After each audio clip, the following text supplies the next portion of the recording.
단어가 계속해서 반복해서 나옵니다.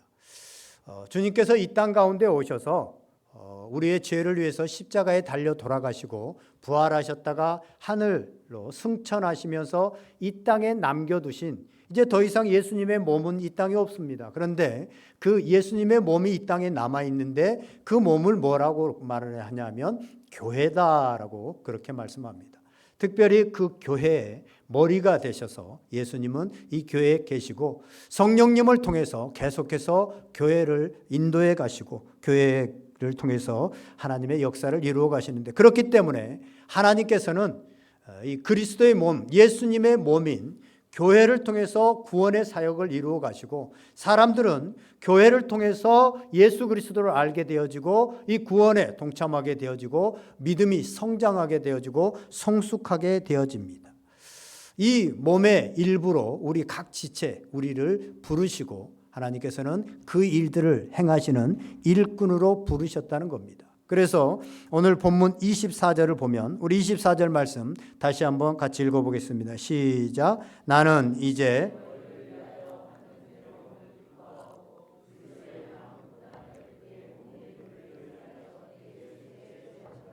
아멘. 바울은 그리스도의 남은 고난을 교회를 위하여 자신의 육체에 채운다라고 그렇게 말씀하고 있습니다. 이 말씀을 잘못 이해하면 그리스도의 남은 고난, 이 고난이라고 하는 게 그리스도의 남은 고난, 그리스도의 고난이 완벽하지 못했나, 아직도 남아있나, 그래서 뭐 90%는 채워지고 10%는 안 채워졌나, 이런 얘기가 아닙니다. 예수님의 고난, 십자가의 고난은 우리를 구원하고 구속하시기에 충분한 고난이고 완전한 고난입니다. 그런데 그 고난, 그 예수 그리스도의 복음, 그 복음을 이제 전하고 교회를 세우기 위해서 남아있는 고난, 그 고난을 바울은 자신의 몸에 채운다.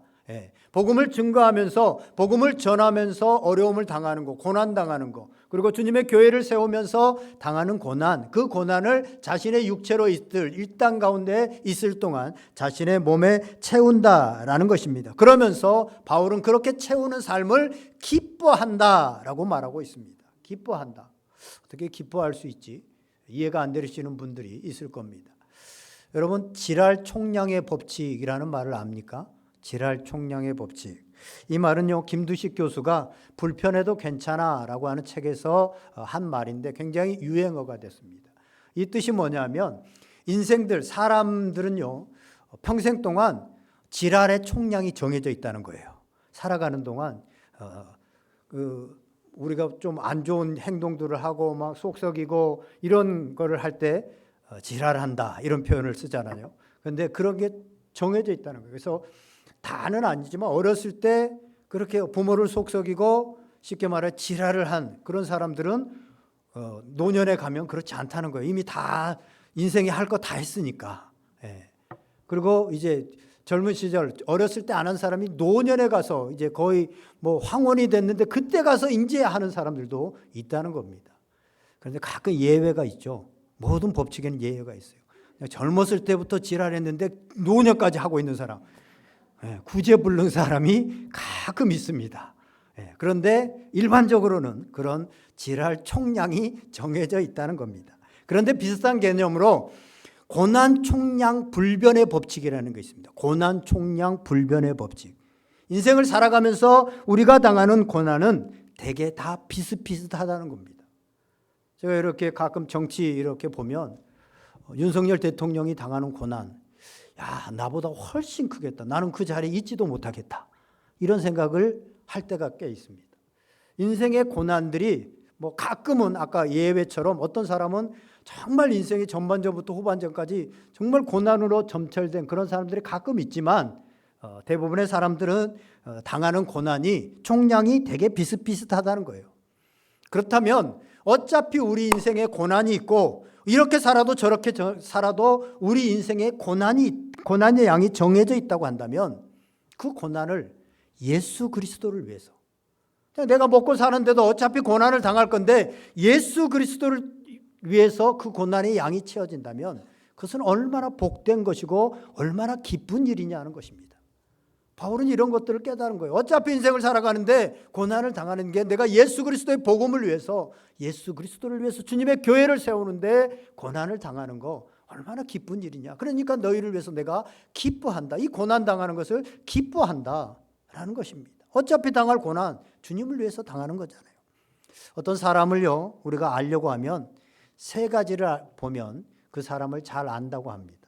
아무리 말을 거창하게 하고 이렇다 저렇다 하지만 그 사람이 어떤 사람이다라는 것을 파악하려면 그 사람이 시간을 어디에 쓰고 있는가, 시간을 어디에 쓰고 있는가 보면 그 사람이 어떤 사람인지를 압니다. 왜냐하면 시간은 그 사람의 인생입니다. 1초, 1분, 10분, 1시간, 하루, 1년, 10년이 모아져서 결국은 인생이 되거든요. 그래서 그 1초, 10분, 1시간을 어디다 쓰고 있는가라는 걸 보면 그 사람이 누구고 그 사람이 누군가 하는 것을 알게 됩니다. 또 하나는 재물, 물질, 돈을 어디다 쓰고 있는가라는 것을 보면 그 사람이 정말 어떤 사람인가, 하나님을 사랑하는 사람인가, 또 세상을 사랑하는 사람인가, 돈을 명품들 사는 데만 허비하고 거기에 집중하고 있다면 그 사람은 그런 사람이야 라고 그냥 쉽게 인식이 되잖아요. 마지막 세 번째가 그 사람이 무엇을 위해서 고난을 당하는지를 알면 그 사람을 알 수 있습니다. 고난을 당하면 우리가 이 돈, 시간, 물질, 돈, 시간 그리고 고난 이것들은요 다 소모품입니다. 이 땅 가운데 살아가면서 금방 사라지는 겁니다. 돈도 내가 가졌다가 그냥 흘러가고 사라지는 것이고 시간도 계속 사라지고 소모품입니다. 그렇죠? 내가 붙잡으려고 해서 붙잡아지는 것이 아닌 겁니다. 이거 다 돈도 그렇고 시간도 그렇고 고난도 그렇습니다. 고난도 소모품입니다. 그러면 이것을 어디다 쓰느냐에 따라서 우리의 인생이 결정되어지고 하나님이 기뻐하시는 삶이 되어지느냐 그렇지 않는 삶이 되어진다고 하는 사실입니다. 그런데 바울은 그것을 주님을 기뻐하시는 일, 특별히 교회를 세우는, 주님의 몸된 교회를 세우는 일에 사용했다라고 말씀하고 있습니다. 우리 신앙에서 가장 경계해야 될 독약 같은 것이 있다면 자꾸 편한 것, 쉬운 것, 넓은 것, 오늘 장로님도 기도했지만 넓은 길로 가려고 하는, 넓은 문으로 들어가려고 하는 것이 사실은 우리 신앙의 독약입니다. 쉬운 것, 편한 것, 넓은 것으로 가다 보면요 우리 신앙의 근본이 흔들리고 다 무너집니다. 그래서 신앙생활을 하면서 편한 것, 쉬운 것, 넓은 것만 고집하게 되어지면 몇 년 못 가서 교회 생활하다가 예배 드리러 가는 것도 귀찮아집니다. 실제로 코로나 한 3년 동안요 예배를 영상으로 드리고 집에 소파에 누워서 드리고 그렇게 영상으로 보고 너무나도 편해졌습니다. 편한 것, 쉬워진 것이 그냥 주어져 버렸죠. 그러다 보니까 한국교회 예배의 숫자가 굉장히 많이 줄어들었습니다. 실제로 회복됐는데도 오지 않습니다. 왜냐하면 편한 것, 쉬운 것 이런 것들을 경험했기 때문에 그렇습니다. 그래서 우리 신앙인들이 항상 몸에 배어 있어야 될 것은요 두 가지 길이 있다면 좀 더 힘든 길, 좀 더 쉬운 길이 있다면 힘든 길을 가라는 것입니다. 넓은 길, 좁은 길이 있다면 좁은 길로 가라고 하는 것입니다. 그것이 성경에서 말씀하고 있는 그리스도인의 삶이다라고 말씀하고 있습니다. 계속해서 오늘 25절을 보면 이렇게 말씀합니다. 25절 말씀 다 같이 읽어보겠습니다. 시작. 내가 교회의 일꾼 된 것은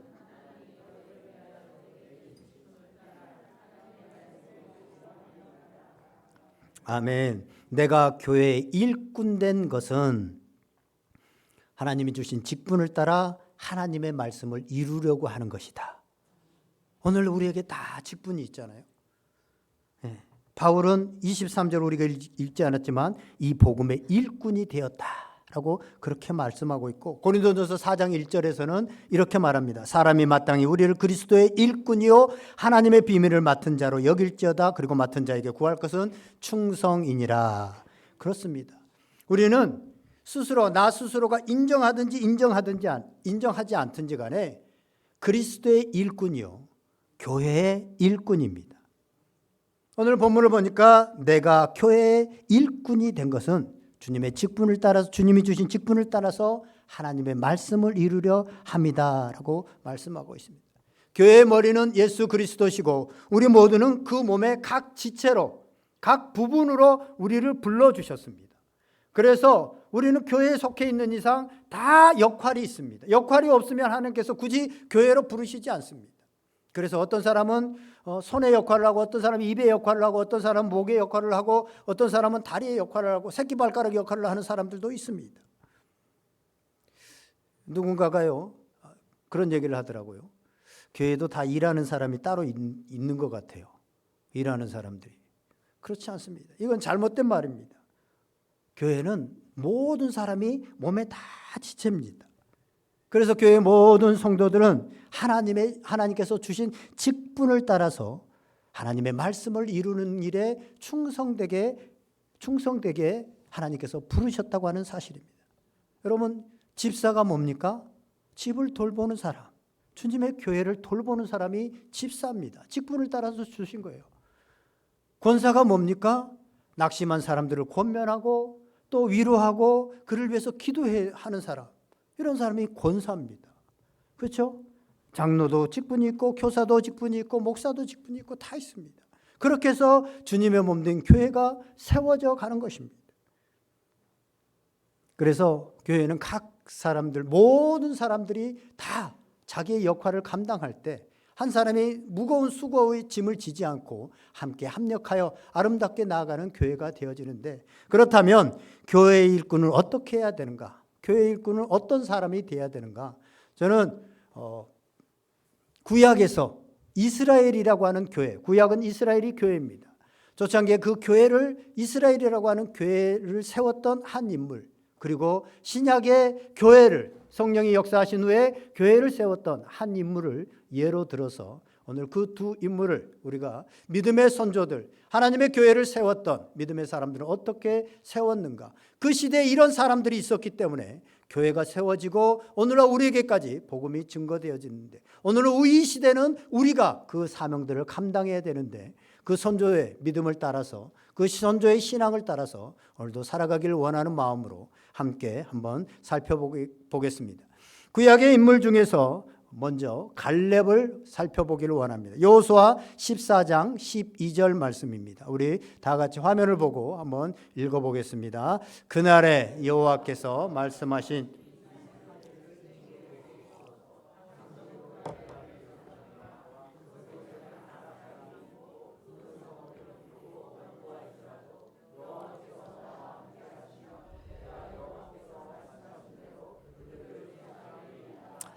아멘. 방금 우리가 읽은 이 여호수아 14장은요, 이제 이스라엘 백성들이 출애굽해서 광야를 다 건너와서 가나안 땅에 정착하고 가나안 땅의 12지파에게 땅을 나누어주는, 땅을 분배하는 얘기로부터 시작됩니다. 12지파가 땅을 분배받게 되어지는데, 그 분배 방식은요, 우리 교회가 따르는 제비뽑기의 방식을 통해서 받게 되어집니다. 그런데 그 12지파가 갖게 되어지는 그 땅들이 어떤 땅이냐면, 어떤 땅은 산지도 있고, 어떤 땅은 평지 좋은 땅도 있고, 어떤 땅은 사막과 같은 땅도 있고, 좋지 않는 땅도 있고, 좋은 땅도 있습니다. 그래서 다 기도하기를, 다 바라기는 우리 지파는 좀 넓은 평야지대, 곡창지대, 이런 땅이 되기를 원했습니다. 그런데 헤브론 땅, 오늘 본문에 나오는 이 산지, 이 헤브론 땅은 산지였습니다. 그야말로 산성이었습니다. 그래서 거기에는 농사를 지을 수 있는 땅들이 부족했던 그런 곳입니다. 그리고 거기에는 아낙 자손이라고 하는 고인 자손이 그곳에 있었습니다. 그러니까 12지파가 제비를 뽑으면서 제발 이 헤브론 산지만은 우리에게 해당되지 않게 해주십시오 하고 기도하면서 뽑아야 되는 그런 산지였습니다. 그런데 그때 85세의 이 갈렙이 그 산지 저에게 주십시오, 여호수아에게 제가 감당해 보겠습니다, 여호와 하나님께서 나와 함께 하시면 그들을 물리칠 수 있습니다 라고 손을 들었습니다. 어떻겠습니까? 나머지 11지파들이 휴, 다행이다, 나한테 안 걸렸으니까, 이런 생각을 했지 않겠습니까? 그러면서 자기가 감당하겠다고 합니다. 여러분, 이 갈렙이 누굽니까? 갈렙은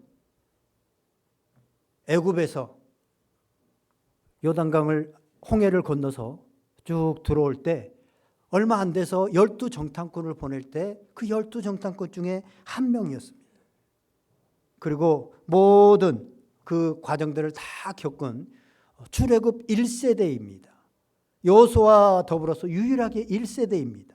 다른 1세대는 다 죽었습니다. 그 갈렙이 지금 85세가 되었습니다. 이쯤 되면 갈렙은 자기 권리를 주장할 수 있습니다. 여호수아와 함께 개국, 이 이스라엘이라고 하는 나라를 일으킨 개국 공신이고 정복 사업을 앞장섰던 그가 이제 고령의 나이가 되었고 이제 땅을 분배받게 되어지는데 비옥한 땅, 좋은 땅 달라고 충분히 여호수아에게 부탁할 수 있었습니다. 그런데 그렇지 않습니다. 그런 85세 고령의 나이에도 모든 기득권을 내려놓고 다 사람들이 기피하는, 사람들이 안 하려고 하는 그런 험한 산지 땅을 달라고 합니다. 이 갈렙에 대해서 우리가 조금 더 살펴보기를 원하는데요. 이 갈렙은 35살에 출애굽에서 40년 동안 광야 생활을 하고 7년 동안 가나안 정복 생활을 하는 내내 충성스러운 마음을 계속 가지고 하나님을 온전히 따랐던 사람입니다. 갈렙은 85살에 고령이 되기까지 한순간도 신앙의 길에서 떠난 적이 없었던 사람입니다. 한마디로 신실한 하나님의 사람이었습니다. 성경을 보면 이 갈렙이 출애굽 초기에 가나안 정탐꾼으로 등장한 이후에 45년 시간 동안 여호수아의 뒤에 가려져서 가나안 땅에 들어간 1세대 2명 중에 1명인데 거의 언급이 되지 않고 있습니다. 여호수아는 계속 앞장서서 앞에 나오는데 갈렙은 나오지 않습니다. 그러나 자신을 드러내지 않고 한결같이 여호수아를 도와서 가나안 정복을 이끌었던 1인자 같은 2인자가 바로 이 갈렙입니다. 더 나아가서 이 갈렙은요, 다수의 편이 아니라 하나님의 편에 섰던 믿음의 사람이었습니다. 우리가 다 아는 것처럼 가나안 정복사역 하기 위해서 정탐꾼을 보냈을 때 12명을 보냈는데 10명이 부정적인 얘기를 합니다. 우리는 가나안 땅에 들어갈 수 없다. 우리는 차지할 수 없다. 우리는 할 수 없다. 우리는 메뚜기와 같다. 라고 얘기를 할 때 하나님의 편에 서서 하나님이 우리와 함께 하시며 하나님이 말씀하셨기 때문에 들어갈 수 있습니다. 라고 얘기를 합니다. 10명의 보고를 들은 백성들이 여호수아와 갈렙을 협박하고 이 갈렙을 협박해서 가나안 땅에 들어가는 것을 포기하게 하자고 압박하지만 또 돌을 들지만 그는 포기하지 않고 믿음을 포기하지 않고 끝까지 하나님의 편에 서서 믿음의 말을 한 사람입니다. 또 갈렙이 어떤 사람입니까? 끝까지 비전을 품고 기다릴 줄 아는 사람이었습니다. 오늘 우리가 읽은 여호수아 14장 12절 다시 한번 펼쳐보세요. 그 말씀에 보면 그날에 여호와께서 말씀하신이라고 말합니다. 그날은 언제입니까? 45년 전에 모세가 말한 내 발로 밟은 땅을 너와 내 자손의 기업이 되게 하리라. 하나님께서 너희가 밟는 그 땅을 주리라 라고 하신 약속의 말씀이 있었기 때문에 아무리 산지고 아무리 아낙 자손들 거인들이 있어도 하나님께서 주신 그 약속의 말씀은 이루어진다 라고 하는 확신이 있었고 비전이 있었습니다. 45년 동안 잊지 않았습니다. 45년 동안 이루어지지 않았고 45년 후에 보니까 더 악화된 그들이 더 강한 그런 민족이 있었지만 그럼에도 불구하고 하나님께서 말씀하셨기 때문에 이것은 이루어진다라고 하는 그 거룩한 마음의 꿈이 사라지지 않았습니다.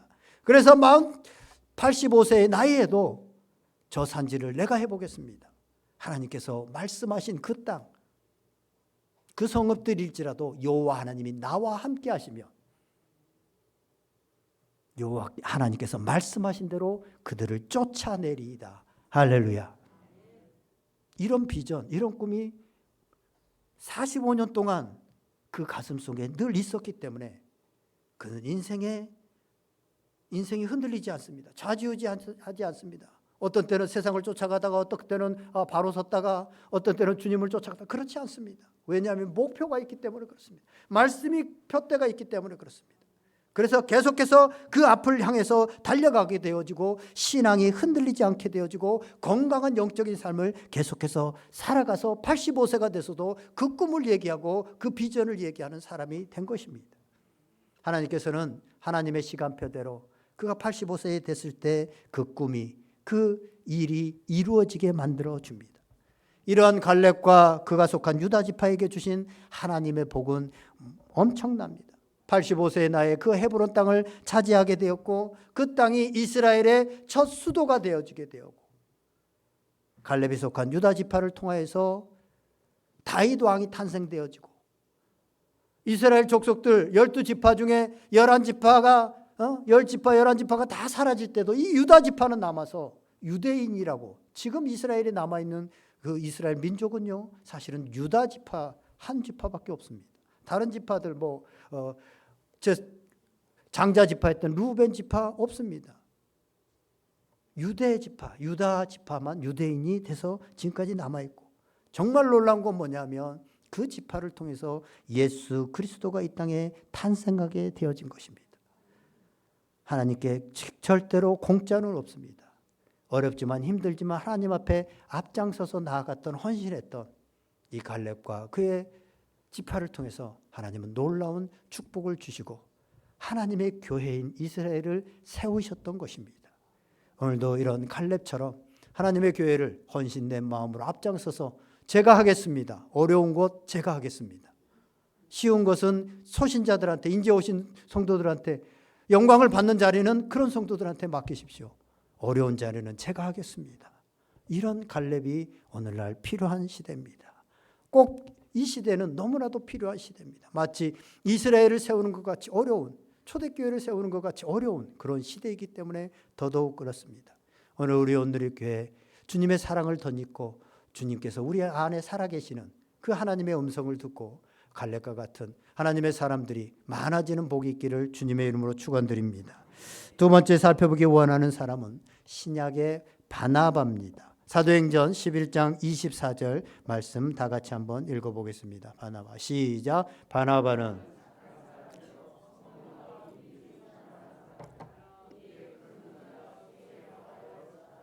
아멘. 한희철님이 쓴 자화상이라고 하는 수필이 있습니다. 별로 그렇게 유명한 수필은 아닙니다만 그 안에 보면 이런 내용이 나옵니다. 방 안에 촛불 하나만 켜놓아도 방 안에 물이 얼지 않습니다. 과학적으로 그거 하나 켜놓으면 얼는지 안 얼는지 그것을 따지기 전에 그냥 이 내용이 너무나도 와닿습니다. 살다 보면 우리 주변에 촛불 같은 사람이 있습니다. 저 사람 한 사람 때문에 내 마음이 얼지 않고, 저 사람 한 사람 때문에 내 삶의 온기가 식지 않고, 저 사람 한 사람 때문에 살아갈 용기가 있고, 저 사람 한 사람 때문에 앞서서 수많은 도를 맞지만 사역을 할 힘이 나는 그런 사람. 이런 사람은 자기를 태워서 남을 비추는 촛불과 같은 사람입니다. 자기 존재를 드러내기보다는 나의 존재를 귀하게 여기고 나의 장점을 찾아내서 나를 귀하게 여기고 나를 빛내주는, 나를 빛나게 해주는 그런 촛불과 같은, 촛불은요 자기 자신이 타면서 주변에 있는 것들이 보이게 하고 빛나게 만들어줍니다. 환하게 보이게 만들어주잖아요. 이런 사람이 교구나 구역에 한 명만 있어도 구역은 얼지 않습니다. 그 사람이 구역에 참석해서 이런 집사님 너무나도 이 은사가 너무나도 귀합니다. 너무나도 귀한 것 같아요. 누구 집사님 이런 점이 너무 좋아요. 칭찬해주고 주목받지 못하고 뒤에 밀려있는 사람들을 세워주고 그렇게 하는 사람, 그런 성도, 촛불과 같은 한 성도만 있으면 그 구역은 얼지 않고 따뜻한 온돌방처럼 따뜻해집니다. 이런 한 명만 있어도 그 구역은 부흥합니다. 그런데 구역 모임을 가서 세상에 정치 비판하고 세상 비판하고 세상에 막 비판하고 교회 비판하고 또 사람들 막 흉보고 이러면요 냉랭해집니다.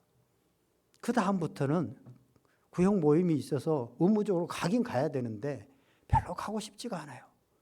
직분이 있으니까 어떻게 가기는 하지만 거기에 별로 소망이 생기지 않아요. 그런데 어떤 공동체를 가면, 어떤 곳에 가면 또 가고 싶고 기다려지고, 그런 게 뭐예요? 내 존재가 인정받게 되어지고 내가 빛나게 되어지고, 다른 데서는 아무 데서도 인정받지 못했는데 거기 가니까 뭔가 살아있는 것 같고 따뜻해지고, 가슴이 돌아올 때 가슴이 따뜻해지는 이런 곳은, 이런 사람이 한 명만 있으면 그곳은 부흥하게 되어지고 온동방처럼 따뜻해집니다. 이런 사람이 바로 바나바였다는 것입니다. 바나바 한 사람 때문에 예루살렘 교회가 따뜻한 교회가 되어졌습니다.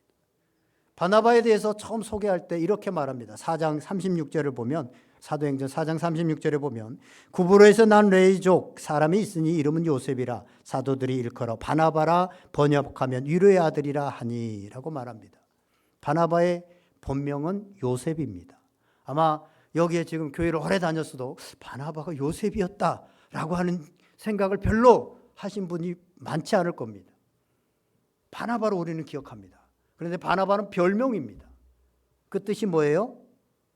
성경이 번역하면 위로의 아들이다. 예. Son of encourage. 영어로는 그렇게 됐습니다.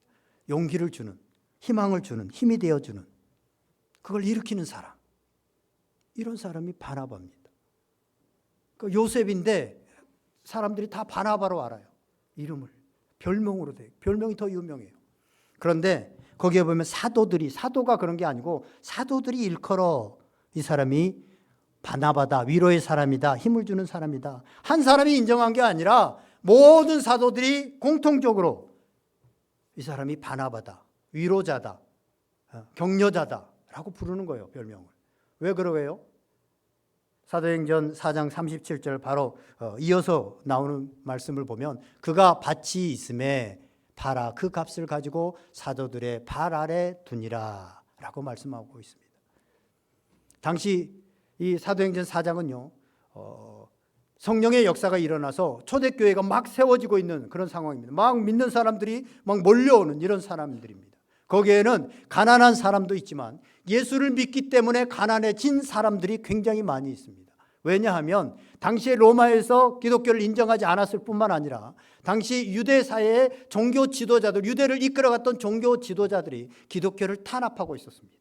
그래서 국가에서 어떤 물건이 나온다든가 어떤 가난한 사람들 구제하고 또 과부들 도와줘야 되는 이런 것이 있으면 기독교인들은 죄입니다.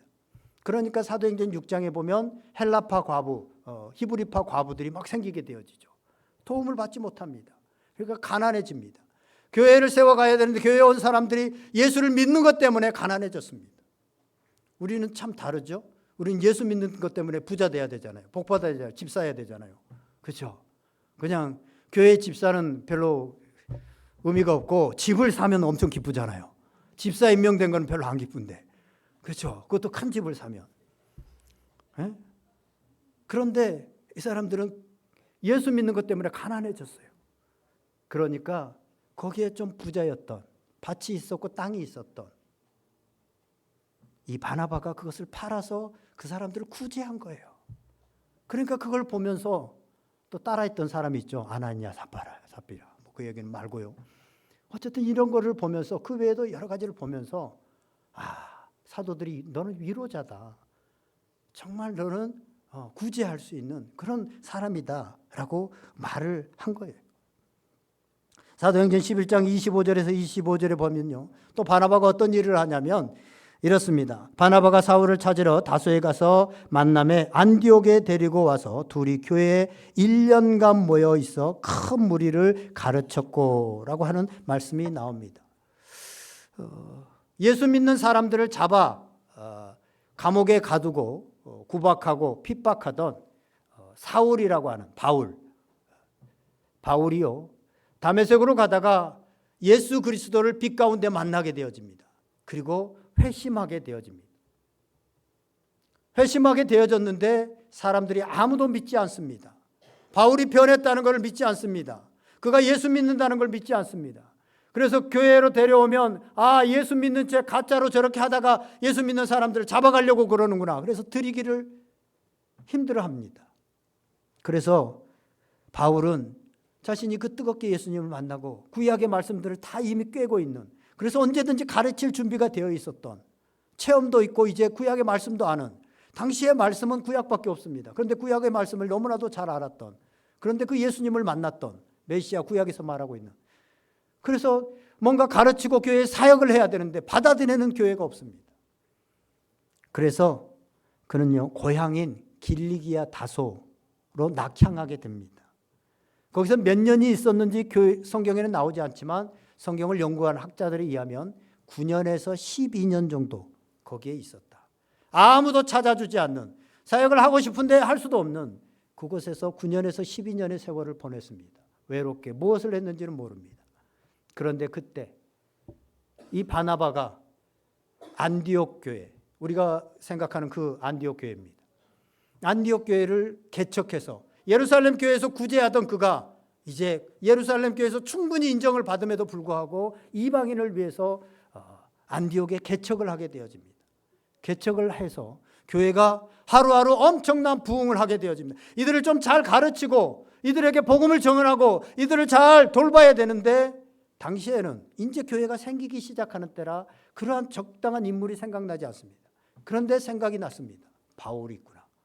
바울이 있구나. 그래서 바울을 찾아서 산을 넘었습니다. 그리고 다소 지역까지 갑니다. 안디옥에서 다소까지 가려면 산을 넘어야 됩니다. 길르기아 다소로 가려면 높은 산을 넘어야 됩니다. 그 산 이름이 생각이 안 나는데 거기를 가서 그를 데려옵니다. 그리고 교회에 함께 동력을 합니다. 그랬더니 안디옥 교회가 더 부흥하게 되어지고 그리스도인이라고 세상 사람들이 인정하게 되어지고 놀라운 사역들이 이루어집니다. 그리고 선교하게 되어지죠. 그리고 사도행전 15장을 넘어가면 그 앞에는 바나바와 바울 이렇게 되어 있습니다. 그런데 15장 이후에 가면 한 번도 바나바가 먼저 등장하지 않습니다. 바울과 바나바 이렇게 계속해서 성경은 말하고 있습니다. 그게 뭡니까? 바울이 더 이제 인정받는 사람이 되어졌다는 것입니다. 결국 그는 오랫동안 잊혀진 사람, 아무도 주목하지 않는 사람, 그 바울을 세워서 자신은 뒤로 물러가고 그 사람을 통해서 하나님의 놀라운 역사를 이루셨습니다. 그 바울이 전 세계 기독교를 알리는 위대한 전도자로 거듭나게 되어집니다. 바나바는 그렇게 잊혀진 사람을 찾아가서 데려와서 하나님의 사람으로 만든 사람입니다. 제가 사무총회를 위해서 명단을 정리하다 보니까요, 장기적으로 결석해서 이제 우리의 생각 속에서 잊혀지고 있는 사람들이 있더라고요. 그 사람들이 눈에 들어왔는데 바나바는 그렇게 잊혀진 사람을 다시 찾아가서 때로는 외면당하고 때로는 거절도 당하고 만나주지도 않고 전화도 받지 않았죠. 그렇지만 그런 사람을 다시 찾아가서 세운 그런 사람이 바나바였다는 것입니다. 한 가지 더 보면 사도행전 15장 37절에서 39절에 보면 이런 말씀이 있습니다. 우리 본문 보면서 한번 읽어볼까요? 시작. 며칠 후에 바나바는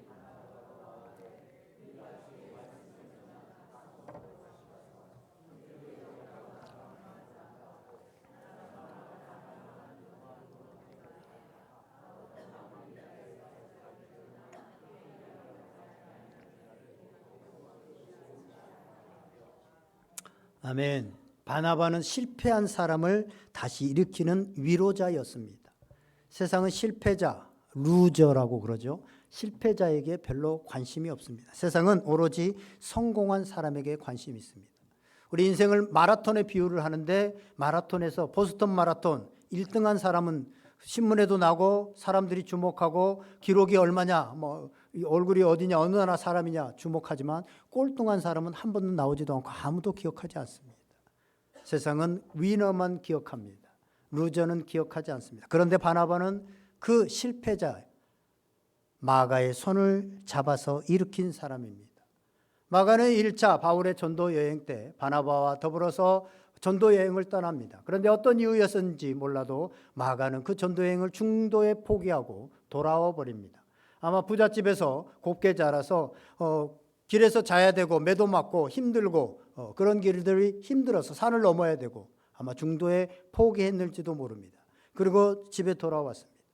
그리고 이제 바울과 바나바는 전도 여행을 잘 마치고 돌아와서 다시 그들이 교회들이 잘 세워지고 있나 라는 것을 돌아보기 위해서 2차 전도여행을 떠나는데, 자, 바나바는 이 마가를 데리고 가자라고 합니다. 그러나 바울은 데리고 가지 말자. 또 걸거치고 우리가 사역하는데 또 중간에 포기한다든가 힘들다든가 또 그러면 이 사역이 지체된다. 그러니까 데려가지 말자라고 해서 갈라서서 가게 되어집니다.